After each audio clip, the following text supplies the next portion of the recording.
இணைந்து ஜெபிப்போம். ஆண்டவரே, இயேசுவே, என் தலைவரே, என் புகலிடமே, உங்களை துதிக்கின்றேன் அப்பா. வாழ்வோரின் தந்தையே, உங்களை போற்றுகின்றேன் அப்பா. வழி வழியாய் ஆசீர்வதித்து வழிநடத்தி வருகின்றவரே, உங்களை ஆராதிக்கின்றேன் அப்பா.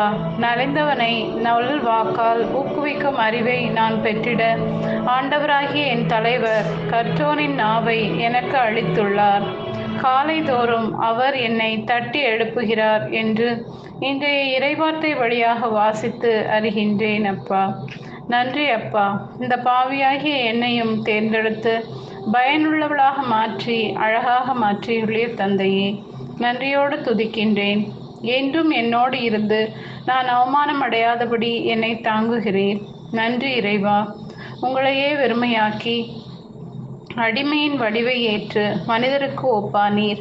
மனித உருவில் தோன்றி சாவை ஏற்கும் அளவுக்கு, அதுவும் சிலுவை சாவையே ஏற்கும் அளவுக்கு கீழ்ப்படிந்து உங்களையே தாழ்த்தி கொண்டீர் என்று இன்றைய வாசகம் வழியாக அறிய வைக்கிறீர்.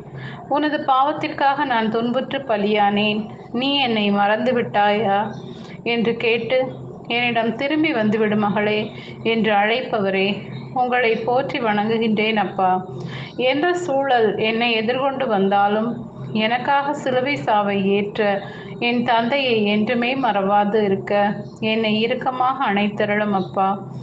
என் தற்போதைய பாவ வாழ்விலிருந்து விடுதலை பெற்று மற்றவர் முன்னிலையில் என்னை தாழ்த்தி தந்தையாகிய நீங்கள் வாழ பணித்த என் வாழ்வை உங்களுக்காக வாழ என் வாழ்நாட்களை ஆசீர்வதிக்க வேண்டும் என்று இயேசுவின் நாமத்தில் ஜெபிக்கிறேன். ஆமென்.